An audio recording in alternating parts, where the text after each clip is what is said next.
Yes. Recording in progress, it says. Hi, Eddie. Welcome to my YouTube channel. Today is the 12th of March, 2023, and we had a bit of problem this morning with speakers, and it turned out it was my speaker and not yours.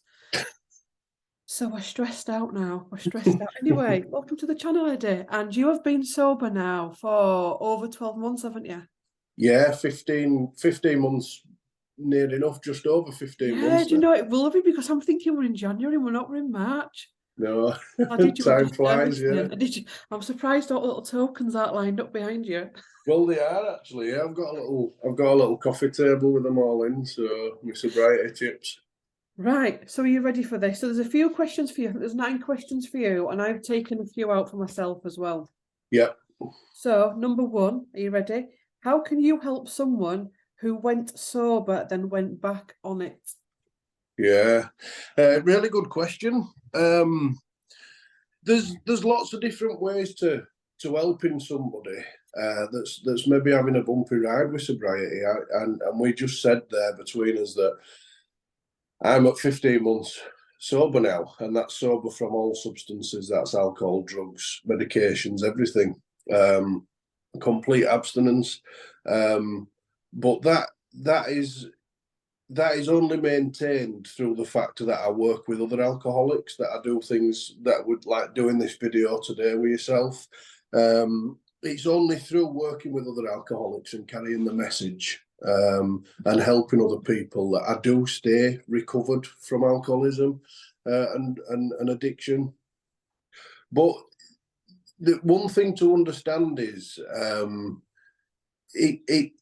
the one thing that's helped me the most is that connection to a power greater than myself, is the working of the 12-step program. So left to my own devices, trying to white knuckle it, as we'd say in Alcoholics Anonymous, we'd say we were white knuckling it if we were trying to stay sober without the help and support of anything around us. We'd be gripping on for dear life, and we'd be trying not to think about alcohol. But in actual fact, the fellowship and the 12-step program and a connection to a power greater than yourself are absolutely paramount in maintaining any longevity in your sobriety. So helping somebody that is maybe slipping, or helping somebody that's relapsed and is back continually drinking, the only advice I could give is sort of love and kindness.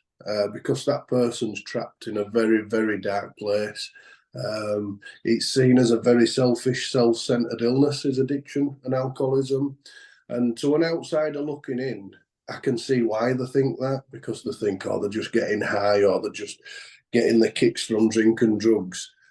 When in actual fact, they're stuck in quite a vicious, quite a dark cycle of addiction. And it's quite demoralizing.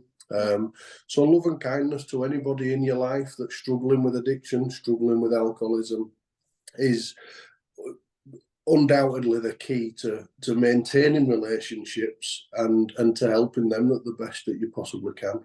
Yeah, because it is an illness. And I remember I once worked on a ward years ago, and I used to work at a nursing agency. And I remember it was a liver ward, and what shocked me was the cruelty of most of the nursing staff on there. And this was a liver ward, and it was full of alcoholics. And even to an extent, there was an alcoholic dying on the ward, and they wouldn't actually go in and clean her. Yeah. And it was just like, why is this energy out there towards people that have an illness? Because it is an illness, isn't it? Yeah, absolutely. If somebody broke the leg, you won't just leave. Well, some nurses would. You won't just leave them and just let them bath themselves. You'd go in and help, but it just seems there's this judgment energy around it as well, isn't there? 100%, yeah, and it's. I can sort of see why certain people don't see it as an illness. I'll have been guilty at one point in my life of maybe saying that it starts and it's a choice. You know, they choose to drink and they choose to take drugs. But I mean, I could give you complete polar opposites to my life. And my name's Eddie. I'm a father of 2 beautiful children that you know, and I've got a lovely house. I've got a lovely car. I've got a brilliant job. I've got a good bit of money coming through the door. We do the best that we possibly can as a family, and we're all happy. And that's one introduction of who I am. Mm-hmm. The opposite introduction to that is I'm Eddie, and I would have regularly drunk driven. I would have placed substances and alcohol above my partner and children. Everything that I were doing were destroying the home, the car, the job, everything else.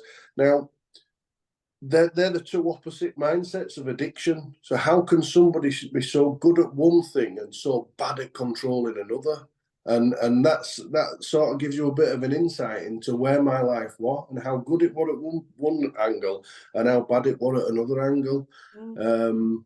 So yeah, I can see why people see it as a selfish decision. But the thing is, anybody suffering with alcohol is having a real tough time mentally, and they just don't want to feel, if that makes sense. They don't want to feel the emotions that they're feeling. They don't want to feel the fear, the anxiety, the depression. And that's the difficult part. It's fear of feeling. Yeah, and absolutely. I think as well, it's important that we have this conversation now, because number one, there's a great awakening that's going on, but also number two, the cost of living, which is going to be forcing people to, I think, look at their addictions, because they may not be able to afford things that they like, drugs, etc., and alcohol, etc. But it's also going to be forcing people into those areas of just being able to switch off, and the people are going to be choosing food or drink or heating and drinking. Yeah. So I think we're going to be seeing more and more addictions coming up, even with people that we didn't even realise that, like you say, maybe just living, because some people can live lives and not even sure that they've got addictions. Absolutely. Yeah. I mean, some people, it's blatant. You look at them, you're like, whoa. But then some people, it's like, really? Because they can really cover it up. Yeah, and I think it's a really good point that you make. That, I mean, what is your addiction? That's a question that you could ask anybody, because you see so many people in society that had walked past an alcoholic tramp on the streets or a homeless person on the streets, and they'll judge that person for the position that they're in, yet they'll overspend and they'll live in credit cards. So what is the addiction? Do you know, I'm so thankful today, and I am so thankful that my addiction was so blatant that I found something to keep me alive, through the form of alcohol and drug use. And because it was so blatant, it raised alarm bells. But there are so many people out there that have an addiction to shopping, that have an addiction to relationships, that are codependent, that have addictions to certain things in their life that are not so outwardly severe. Yeah, like addictions to sugar. Because someone's asked me, because I'm going to bring that up myself, addictions to sugar, because at the minute, addictions to sugar and stuff like that, it's off the scale. Addictions to drama, addictions to trauma, addictions to being the victim, addictions to the trolley, addictions to sex, addictions to, I don't know, everything. You know, addictions to exercise even. You know, I've known people. Workaholics. Workaholics. Yeah. So I think everyone's got the addiction within them. It's just some people it's drugs, some people it's drink, some people it's that, some people it's everything. Different stages of life. Yeah. So next question. How can a loved one help an addict? How can a loved one help an addict if they are also going through the shadow themselves? So say, I think this is for probably two people that are addicts. Yeah. So, but maybe the one's both not as together on it as the other one, if that makes sense.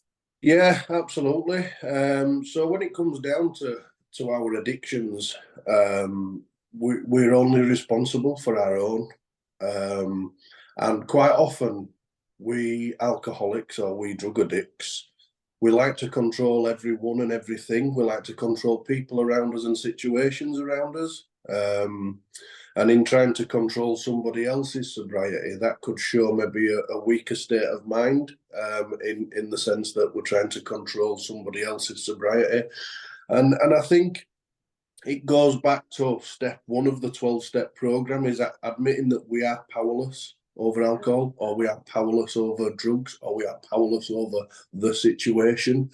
And accepting that we are powerless over anybody else's addiction or anybody else's situation is sort of fundamental for us moving forward.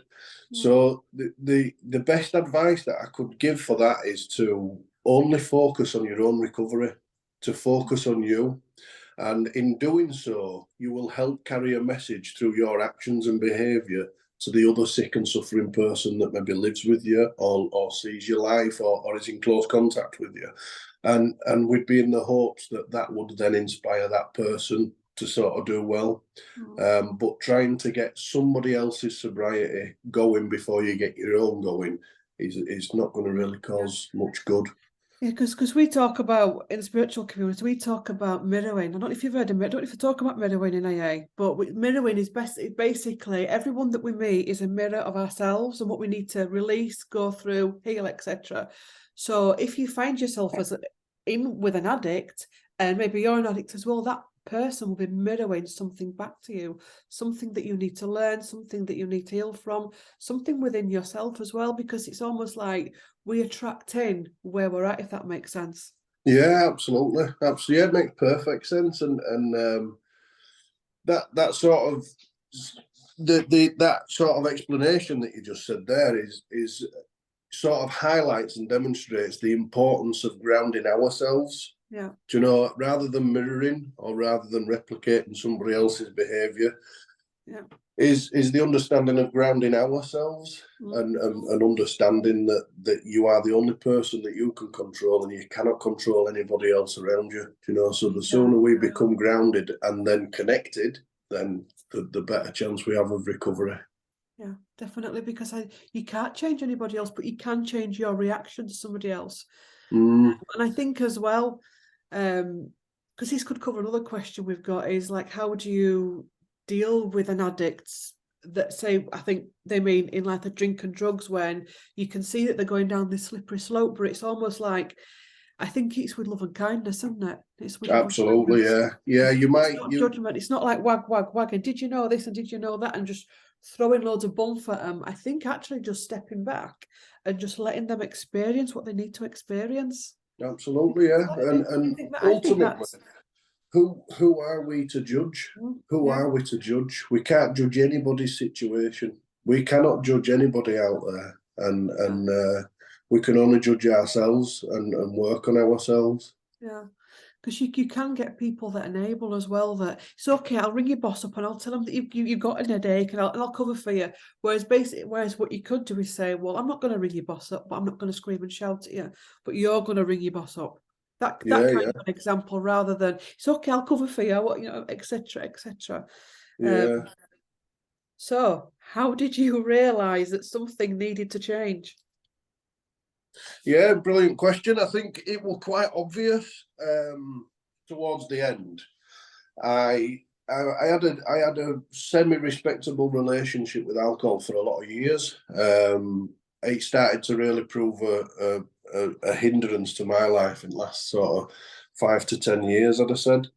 But I did have kind of a healthy relationship with it, and I had some form of control. But sort of when I introduced the two sides of me, then is the time that I sort of thought, how can I be so capable of being so well at certain things, yet then also be very capable of destroying absolutely everything?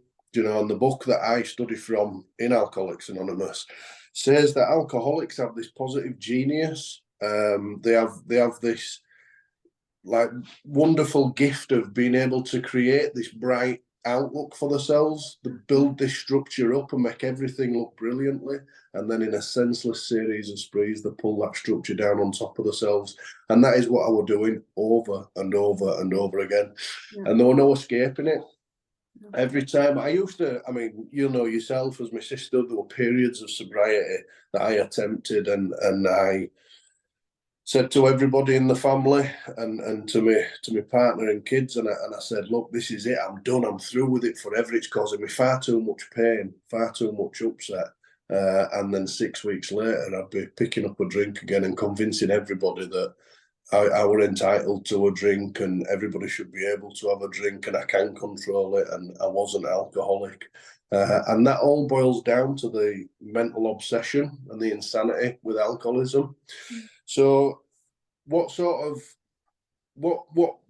we know today that it's a medical illness is because we've found out that most alcoholics, or every alcoholic or addict, suffers with the mental obsession to use. And what that does is it convinces the user that it's the best thing to do. So I may have woke up one morning and I'd have had no intention whatsoever to drink. In actual fact, I'd have felt that pants from night before that, I'd have said, I'm never drinking again. We've all been there in our lives and said at some point, I'm never drinking again. And that's at 6, 7 o'clock when I'm waking up. Come 9 o'clock, when I'm sort of mid-morning at work and things are going well, I'm feeling a little bit better. And that voice on my shoulders saying, a drink would be nice tonight once you've finished this tough day at work. And I'd ignore it and I'd bat that voice away, not listening to that. Well, that's the mental obsession in its true form. And it's talking to me constantly throughout a day. Come dinner time, when I'm halfway through a busy day at work and it's tough and everybody's struggling around me, this voice is sat on my shoulder and it's saying, let's just grab 4 cans on the way home and we'll have a cup. We'll just have 4. That's what it'll do. It'll tell me we'll just have 4 and we'll leave it at that. And I'll bat it away again. Don't want to know. I'm not drinking. This is me now. I'm going sober. Come tea time, you've got your adverts coming on TV. There's alcohol everywhere. There's people that are leaving work and they're going to a pub. And your voice is on your shoulder and it's winning and it's saying, we'll just have that one drink then. We'll just have one drink. That'll be enough to take the edge off of the way we're feeling. And then we'll stop there. So we succumb to that voice in our head, that mental obsession, the fact that we cannot stop thinking about using alcohol or drugs in order to change the way that we feel. Once we've succumbed to the obsession and we take that substance into our system, we then activate an actual physical craving. So my obsession had convinced me the best thing to do is to just have one, take the edge off the way you're feeling, stop there, continue on. That's how I'd enter into a drink. So I'd enter into the basis of a drink on a lie. So my brain's telling me, have one drink, we'll leave it there and that's it, we won't go any further.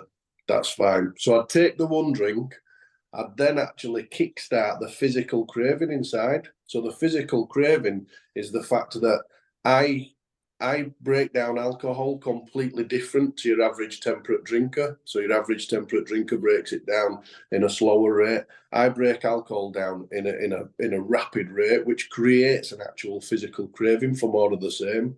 So I've gone into this drink thinking I'll just have one drink and that'll be enough. I've put the drink into my system. I've started the actual physical craving.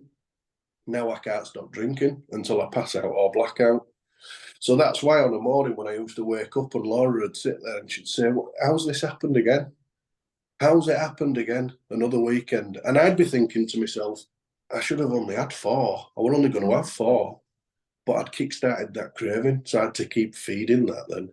Yeah. And that's how I ended up absolutely spangled again. And that's the toughest part of addiction. And it will, when somebody actually spoke to me about that and said, this is why you suffer the way you suffer. And they said, the 2 questions we qualify people for AA is, do you constantly obsess about alcohol? If so, yes. Okay. When you're drinking, can you stop abruptly and go to bed? No. Welcome to Alcoholics Anonymous. Yeah, no, I think that's right. It is, isn't it? Because how many people have been like that either now or in the past and it's, because you do obsess over it, don't you? And everything builds up because there's different forms of it as well. There's people that can wait all week, but come Friday, they're like, I mean, even like Thursday, it's like, come on. Yeah. Almost like the week's building up to that, and then it's like, boom, blast off, and then it's like, ooh, come Sunday. Yeah, definitely. It's complex, isn't it? Yeah, so, it really is. How do you cope with the ticking time bomb of addiction? Well, I'm recovered from a hopeless state of mind, and that goes back to what we just discussed there with the obsession. So because I worked a 12-step program, when I was drinking and using, essentially they were my powers in life. They were what I worshipped. They were what I worked towards constantly. So I would work phenomenally hard at work, at home, extra jobs on a weekend. You know, you've witnessed it as my sister. You've seen what I can get up to and do on a weekend, and I would be doing that with the guiding force of alcohol. You know, I'd be doing all that work, and once I've got this done, I'm gonna go home and I'm gonna have a drink. So alcohol was a power in my life, and that power guided me, and I worked towards it continuously. You know, and that's all I worked towards was the power of alcohol, because it had the power to change the way that I felt. And then later on, as things developed and got worse, then drugs came into play, and that had a bigger power to change the way that I feel. You know, because these things start to wear off, they stop working eventually. So progressively, because it's a progressive illness, I started to progress in what I was using and taking. And these powers guided me through every single day, regardless of what I was doing. I was guided by these powers. Now, moving into AA, moving into recovery, the 12-step program asks me to create a power greater than myself and to believe in a power greater than myself. Now, the one brilliant thing about the 12-step program is it asks you to make a decision to turn your life and will over to the care of a God as we understand it. So it's not God that we read in the King James version of the Bible. It's not God as in Allah. It's not God as in any practiced religion. It's a God of my understanding, you know. And when I got round to taking that step and that process, somebody sat down with me and said, what does God mean to you? Do you know, and I'm quite agnostic and atheistic. I didn't have any belief in any higher power. As you quite well know, yourself, Claire, as my sister, and speaking to me over years and throughout my troubles, I had no belief in any higher power whatsoever. And sort of coming to believe in that higher power, one of the most beautiful journeys that I've ever been on, spiritually, mentally, and physically, really. And I wrote down what a higher power meant to me. Do you know that it was all loving, that it was forgiving, that it only wanted the best for me, that it wanted me to help others and not help myself. And I created the image of this higher power, and that's what I started to lean towards. So I'd removed the higher power of alcoholism and drugs, and I replaced it with a higher power of my understanding. So yeah, that's sort of where I was with that. I think it is as well the fact that so often we, especially in the beginning, society takes you away from yourself. I mean, we call it the higher self, universe, or there's always something bigger than yourself. And it's almost like we call it the Matrix, where you get dumbed down, eat, rave, sleep, repeat, eat, rave, sleep, repeat, and that's it. There's nothing else. There's no art. There's no literature. There's no belief system. There's no universe. There's no going out for a walk in the country. It's eat, sleep, rave, repeat, eat, sleep, rave, repeat, buy, in the middle of all that, and consumerism. And then it just leads you down like any kind of addiction, be it drink, drugs, etc. It is about coming back to yourself, and that's the difference between doing it on yourself, white knuckle, and then having a support team around you as well. And I think as well, community is important. Circles like you're in are important, where people can get together and talk. And I think as well, especially for the male wound that's going on at the minute as well, where so many men, the world has changed so much, and so many men have actually lost their place in the world and where they stand in the world and what is their role in the world. So more and more circles coming together to actually give people back that community, where it's not just stood in a bar with a pint in your hand, you know, just losing yourself to oblivion, if that makes sense. Yeah, absolutely. Yeah, it makes perfect sense. And again, it boils right back down to only being in control of that one person, and that one person's you, you know, and doing what's right. But going back to your question, how do you sort of sit there like a ticking time bomb? I am not a ticking time bomb. Had I have done this off my own will and tried to remain sober, I would have been a ticking time bomb, yeah. And that, I mean, that question, I can understand the mindset of the person that's asked that question, and especially if that person's trying to combat drink or drugs or both on their own, without the help of a fellowship, without the help of a higher power, and without the help of a 12-step program. And they're sort of the three fundamental things that have changed in my life over the last 15 months. I attend 3 to 4 meetings on a weekly basis. I work with other alcoholics on a one-to-one basis a couple of times a week. I remain in contact with a guy that guides me through the steps of recovery and that guides me through life a little bit. And I give back to a fellowship that has helped save my life and given me a power in order to live my life full of fulfillment. Because at one point I viewed life without alcohol as sort of dismal. I couldn't live with it, and I couldn't live without it. Whenever I drank, I created calamity around me all over. Yeah. People got upset, family members got hurt, and whenever I didn't drink, the inner mental, spiritual turmoil that I had to live with were unbearable. So I couldn't live with it, and I couldn't live without it. But I found freedom within the 12-step program of recovery. So any of you viewers or followers that might be feeling like a ticking time bomb, like that it's just that they're waiting for that one situation to arise that's going to push them back to a drink, my advice would be get to your local fellowships, find out what your addiction is with, find a 12-step program within that, get connected with people that are suffering and dealing with the same sort of life, and find freedom from your bondages to whatever it may be, because there is freedom there. And that's the hope, the message there is that I can sort of spread is that there is hope and there is a light at the end of the tunnel of addiction. And I think as well, I think you've got to want to do it. And I think you've spoken about this, haven't you, about actually sometimes you have to reach rock bottom. Yeah. To want to come back up. And I think that's the difference between I need to do it now. Something shifts and something changes, and it's just that breakthrough moment. And I think it's the wanting to do it that helps you as well. Yeah, absolutely. So how did you keep your focus with cravings?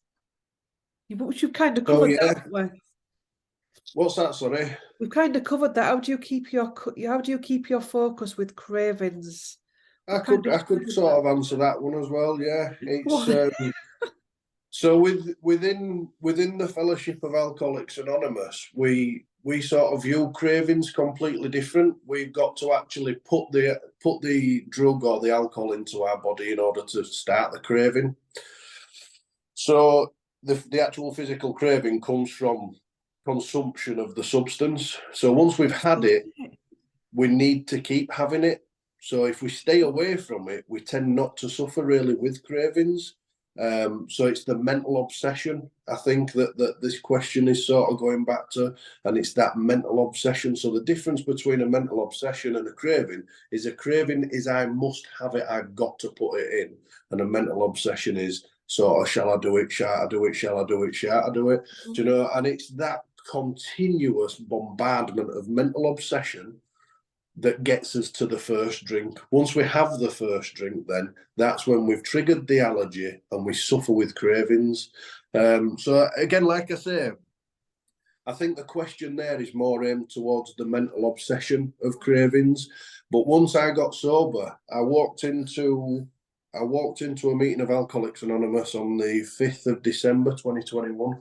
You know, and I were in a bit of a state. I'd walked past it a few times on the outside, and one chap sort of collared me and he said, "Are you looking for AA, mate?" And I said, "Yeah." And he says, "Come on in, we'll get you a cup of tea." And he took me upstairs, and alcohol and drugs had completely sort of tenderised my ass, if you like.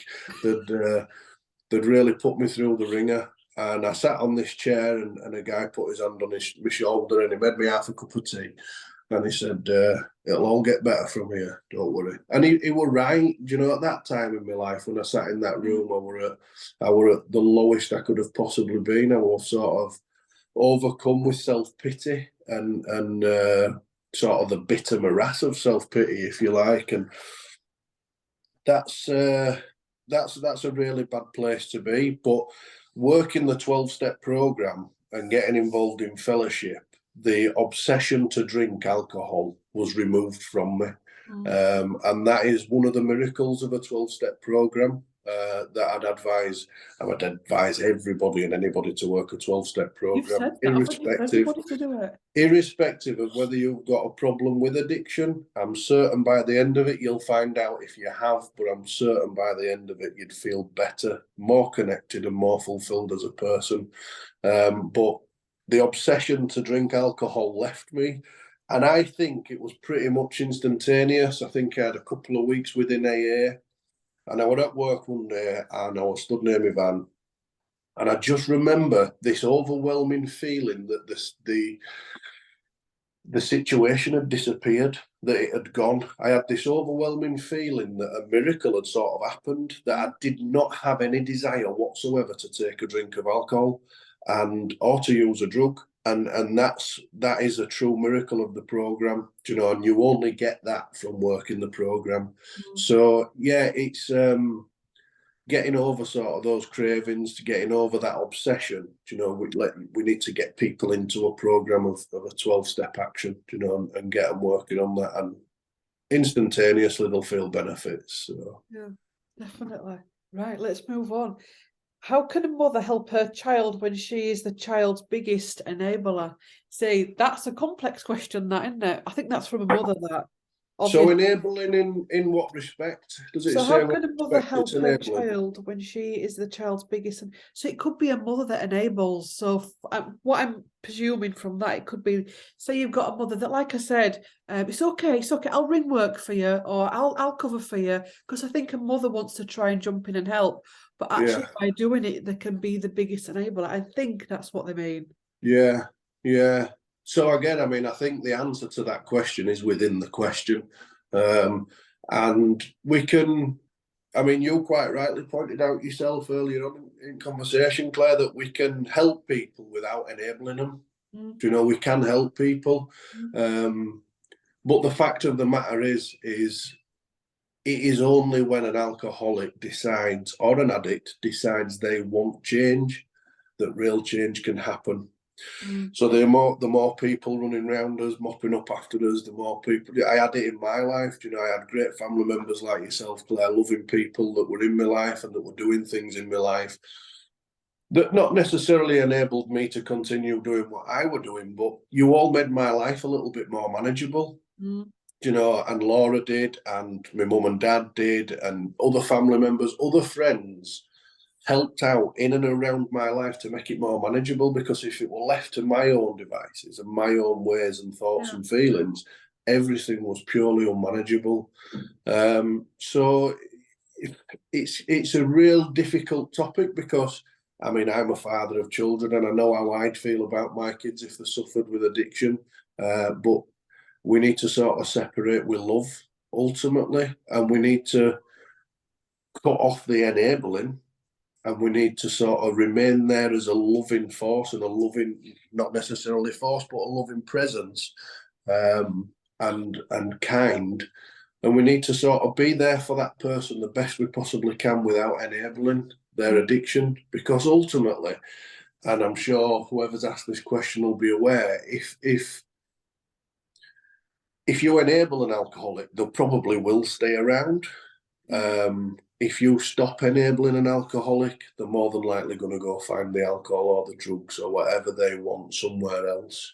And that's the most difficult part, because I know how I'd feel if a family member of mine were suffering, and I'd want to keep them around, but it's only by that person getting to their absolute rock bottom that there's any chance of hope for change, you know? So sometimes by enabling, we're preventing that process of that person getting to rock bottom and then thinking, do you know what, I actually want different from life, and I'm going to work and I'm going to put the effort in to change things for me. Yeah, definitely. And I think also as well, from a shamanic point of view, when we're back to mirroring as well, when somebody comes up in our life as an addict, it's because in a past life we were also an addict. So it's almost like the flip of the coin. In order for you to fully heal that past life as being the addict, you then come back in and experience what it is to then view the addict. which can also be why it can trigger many people, because it's almost like seeing themselves in a mirror. It's like, oh, I don't want to see that. I don't want to see that. They may not have remembrance of that past life, but it's almost like, whoa. And I think when you come across that in life, that could be a starter for you to think, right, there's a reason why this person is flagging up in my life. What can I learn from this? What are they showing to me? How are they expressing my own shadow back to me as well? Yeah, absolutely. Yeah. Insecurities, fear, needing to control something, needing to control a situation and a person as well. Yeah, absolutely. Yeah. Yeah. And generational trauma as well, because that was a question as well that I got about, does drink run in families? Yes, it does. Which Yeah. in ours, it does in ours. Well, it does, yeah. It is sort of hereditary, but they've never sort of put the finger on it as to how it works, who's going to be affected by it. But you generally find that it runs in strains within families. But it's also non-discriminative. Do you know, I sit in meeting halls with alcoholics every single night a week, some nights, and there will be such a broad section of society sat there. Could be a surgeon sat next to a binman, sat next to a homeless man or woman. Do you know? So it's non-discriminative. It doesn't only affect the poor. It doesn't only affect the wealthy. It doesn't only affect the rock stars. It will affect whoever it wants to affect, and that's how it goes. So yeah. Everyone, regardless. So with the generational thing, it's probably not the addiction to drink, it's the addiction itself that comes down the family line until somebody actually goes, right, okay, this stops with me. And then they start to heal. And actually, when you start to heal, you actually send healing back down the family line. And that's how it happens. Absolutely, yeah, There's and that a sort of goes past back for the to the future as first well. question that we were asked. Do you know the how do we help others, and that's or one of the earlier questions of how do I help somebody when I'm suffering myself, and that sort of goes back to sort of demonstrating in your own behaviours and attitudes that it is possible, you know, and in the hopes that somebody else will want that way of life. Yeah. How do you cope in your day-to-day world now? Fantastically, yeah. There's a I mean we have promises within the book that we read, the big book of Alcoholics Anonymous, and there's a promises page. I'll read it to you actually. Yeah. It's the part of the book that really stood out to me, and really it captured me in the early part of recovery. I'll just have to find it for you. So we've got a page flicking.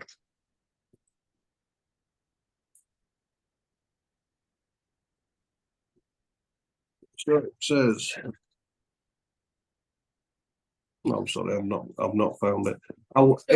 Basically, the promises are that we will enter into a new way of life, that we will have a new freedom, that we'll have a new peace and a new serenity, that we'll intuitively know how to handle situations that used to baffle us. It tells us that if we work the 12-step program to the best of our ability, we'll lose all fear of financial insecurities, and that we'll realise that sort of the higher power within our life is doing for us what we could not do for ourselves. And that's very true of how my life is today. Now, you know yourself, Claire, as my sister, I was very sceptical about everything prior to coming into recovery. I would go through bursts and stages of accepting that, yeah, there must be something, soon followed by really sort of agnostic stages, not knowing what there was and not being able to put my finger on it, so flatly refusing that there's a higher power. But within the 12-step program, and my connection to this power being found, my life's changed completely. And the person that I am today, when I sit and talk about my active alcoholism days, I almost feel like I'm talking about somebody else. It don't feel like the life. And that's because the spiritual change that I've undergone over the last 15 months has been so profound that it no longer felt like my life. I've changed in such a way. I know a new peace I don't need to put anything in my system to get to sleep, and I don't need to put anything in my system to maintain my energy levels throughout a day.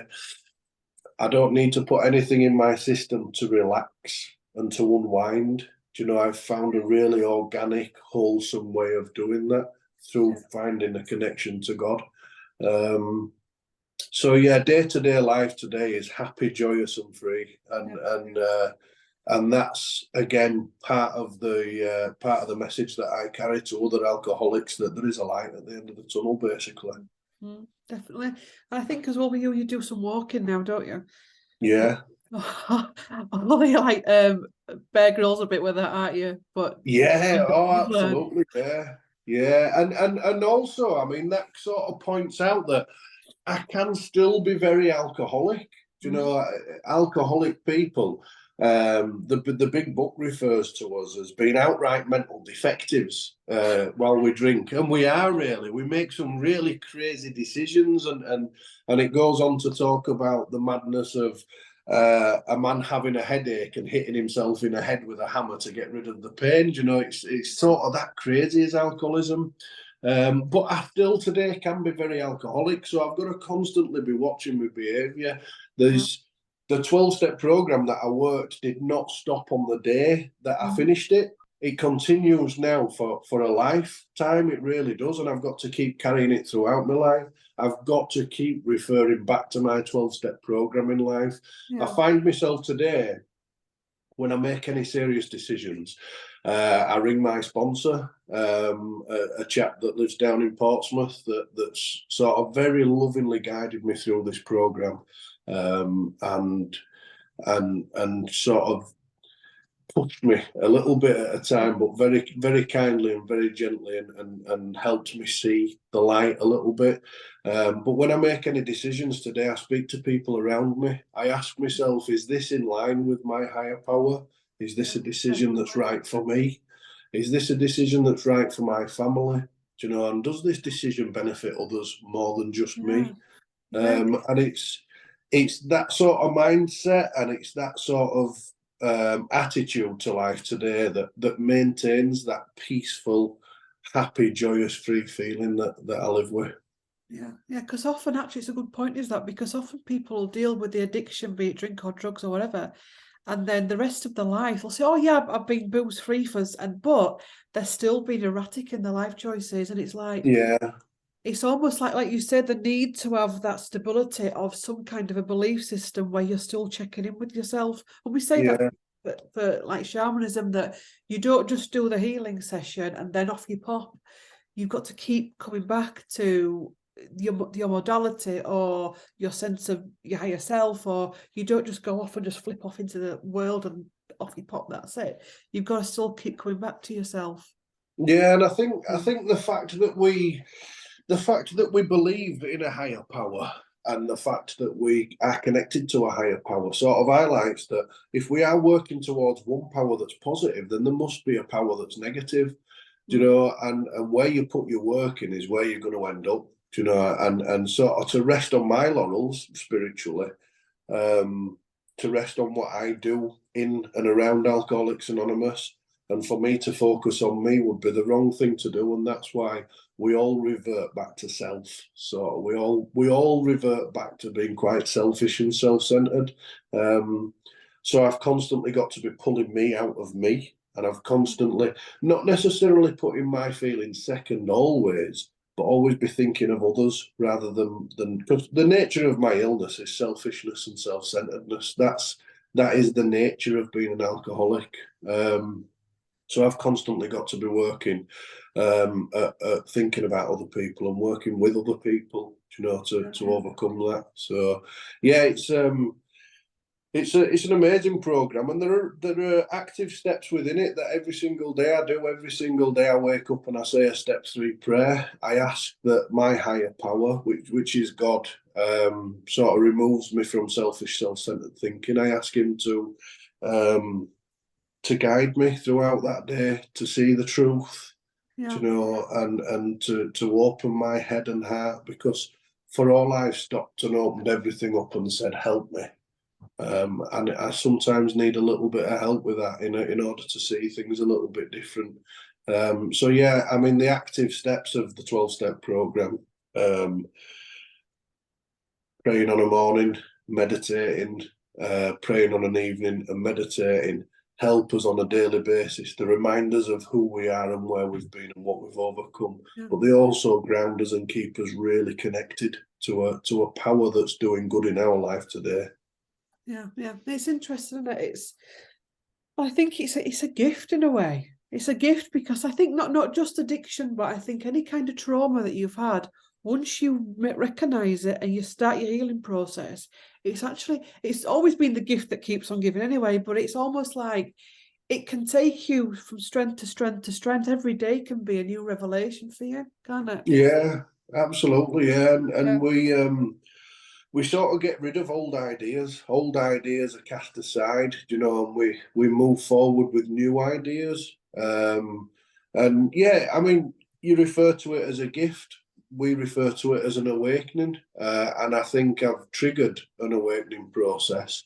I don't think I'll ever be fully awakened. I don't ever think my consciousness would ever be at that level.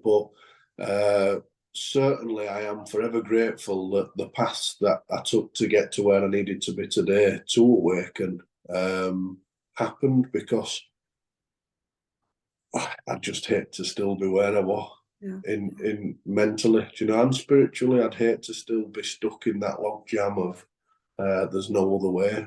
And you'll probably find as well, and I've said this, that you'll probably find that you needed to go down the addiction route in order to do the work you're going to be doing going forward. Because Oh, definitely, you yeah. can read as many textbooks as you like, but actually, I mean, it's the same with being a healer. Yeah, you go for your attunements and you get your certificates and you get your teacher. But in actual fact, being the healer, you have to go through it yourself, because how would you help other people to heal when you can't heal yourself, if that makes sense? Yeah, 100%. Yeah, you've got to have walked this path, and that's why AA does really well, because today it's run on sort of a sponsorship, mentors and mentees, sponsors and sponsees, and when we see a newcomer come in, we sort of buddy them up. We've got sort of everything's unorganized. We don't have any sort of rules, but we sort of say men for men and women for women to sort of keep it safe that way. And when a young man walks in, or any man walks in, I'll try and connect with that person, and I'll try and get them on board so that I can then just guide them down the path that I took. The 12-step program is a path. People that have walked it before you can tell you where them potholes are. And that's all it is. They're just going to point out where they slipped. They're going to point out where they went wrong. And it's up to that person that's following you if they want to sort of pursue it in that direction. And I think that's why it does so well, is because we sort of guide people through the steps, and that helps keep us sober as well. So I work with other alcoholics, and quite often when that meeting's finished or when that session's finished, I feel so much better in myself than the actual person that's coming in to deal with the alcoholism, that's much closer to it than what I am now, you know. So it works both ways. We get something from it from all angles, basically. Yeah. One of the last questions, I think it is the last question actually, is how do you handle when somebody dies of alcoholism? So say you don't get to them in time, and I mean, we've had that in our family, haven't we? I mean, from my perspective, I think treat it like you would any other illness, because I've actually nursed people that have died of alcoholism, and one in particular, she was a young girl in her 20s, and she looked like an old woman. And a bed was just empty of people. There was no family there. There was no friends. It was a weird situation. And I just went in and nursed her. And I think love and kindness. Yeah. Any illness, with it, cancer, brain tumor, heart attack, love and kindness. Yeah, absolutely. What were the question again? Sorry, Clara. How would you help someone that's going through that's losing a loved one? So say they've got a loved one that's now in a would it be a renal ward, a liver ward, that's dying. How would you help? What advice would you give to them? The loved one's dying of alcoholism. Yeah, I mean, a good question. Again, it's like you say, and like I said, as we first sort of set out, love and kindness is certainly the key moving forward. There's a lot of hate in the world, and there's a lot of regret in the world, and there's a lot of sort of negative feelings in the world. And what you don't often see much of is love and kindness these days, especially as we go around in our head down society with collars turned up and tinted blacked out windows. We see people that want to be hidden. But yeah, certainly love and kindness to deal with such a sensitive topic like that. And sort of not to say, I told you so, this is what happens, sort of you get what you deserve and things like that would be the wrong things to say. It's never too late for somebody to start living. And it's certainly something we hear from older people coming into the fellowship is, oh, I'm 79 and I think I'm too far gone. And it's never too late to start living. So if that person that's terminally ill, or if that person that is dying manages to get 2 weeks of this happy, joyous, free feeling that I feel, if they manage to find 2 weeks of not being in bondage to drugs or alcoholism, that is a 2 weeks that'll stay with them throughout eternity. Do you know? So always to treat everybody with love and kindness like we would. And yeah, if we can help people see in subtle little ways, well, then that's just a bonus, isn't it? Yeah, definitely. My last question for me was sugar. Well, it was for both of us, I think, was sugar addiction. But I know I've had sugar addictions. I'm terrible with sugar, and it's something that I've only just started dealing with. I asked my guides this one. I said, "What is it with sugar addiction?" And it is. You know what they said to me? It's when you're lacking the sweetness of life. So this is for sugar. So this is someone that's going out and having the Bonds, the Mars bars, the chocolates, the coffee with sugar in. And they said it's when you're lacking, or you think you're lacking the sweetness of life. No, that's it. Do you know, I'm smiling. I'm not smiling. Yeah. I'm not sort of mocking the fact that you feel you have an addiction with sugar, because I mean, it's very brave of you, first of all, to say that, and step one is to accept it. But I'm smiling at lacking the sweetness in life, and what a beautiful way of looking at it. Yeah, certainly. I mean, we all sort of lack something in our lives, and we look for synthetic things to plug that hole. I often hear it said in the rooms of AA that we have a hole in our soul, and we're trying to plug that with something. And like we spoke about earlier, we can plug that with drink, drugs, porn, prescription drugs, with sugar, with brilliant things and exciting things and material things. But ultimately, you're never going to you will never fulfill a spiritual deficit with material things. You've got to start looking at yourself. You've got to start going inside yourself. And it's almost like I heard a tale somewhere within my recovery process of some people trying to hide a crown, and one person said, we'll hide it on the highest mountain and we'll never think to look for it there. And somebody said, no, we'll take it to the deepest ocean, inside the deepest cave, and we'll leave it there and we'll never find it there. And the third person said, we'll place it inside the man because they'll never think to look there. And that's true. We are always sort of outwardly projecting. We're always trying to find the external reason as to why we feel so bad internally. And none of us ever really think to stand on the brakes, to turn around and to have a real good long look at ourselves, to look at our makeup, our resentments with people and the way we're acting and contributing towards life. Definitely. And I think as well with the overeating as well, is you're trying to fill a space within you, an empty space. You mentioned the empty space within your soul, within your life. It's like, and it's same with drink and filling and shopping. You're trying to fill something within you. So yeah, I think we've all got the element within us. Yeah, 100%. Definitely. So that's it for the questions. Fantastic. I mean, I found as well that as we were doing it, we were covering them anyway.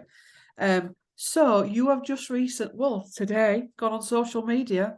Yeah. Shock horror. I've done it, Done it.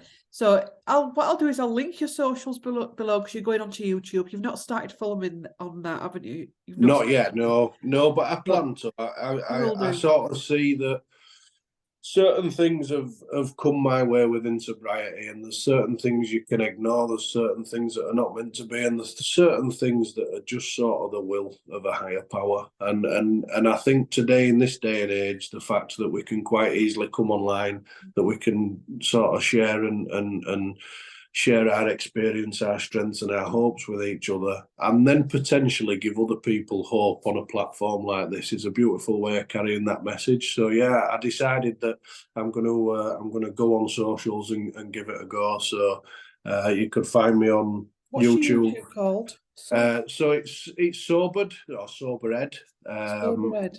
Sobered. I'll put all the links below in the description, the comment section. Yeah. And like I say, the content's not booming on there, if anything, at the moment, but it will be over the next couple of weeks. I'm going to start posting things, tips and ways on helping other people that suffer with addiction. Yeah, and you're going to be on Instagram as well. You are on Instagram. Is Yeah. that Sobered as well? Sobered as well, yeah. Even that's weird, your name, because we always talk about names and about your name meaning something, and even that's Sobered. Yeah. Weird that, but there's a meaning in your name. Yeah, absolutely. Absolutely. Yeah. Right. So how long have we done now? 56 minutes. Wow. Nice. So thanks for watching, everyone. If you want to follow Eddie on socials, it's below in the description and the comment section. And if you want, I'm just looking where my stop button is, it's there. Don't usually record on here. If you want to follow us again, you can follow me, like, comment, and subscribe, etc.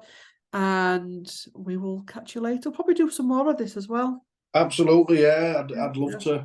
It's felt right from the word off. So if I hope what I've said will give sort of help and guidance to other people in this situation. So yeah, I'd love to come on and speak with you again. Right. We'll give you all away. We will stay once I stop recording, but yeah. God bless. Thank you. We'll catch you all later. See you later. Bye. Bye.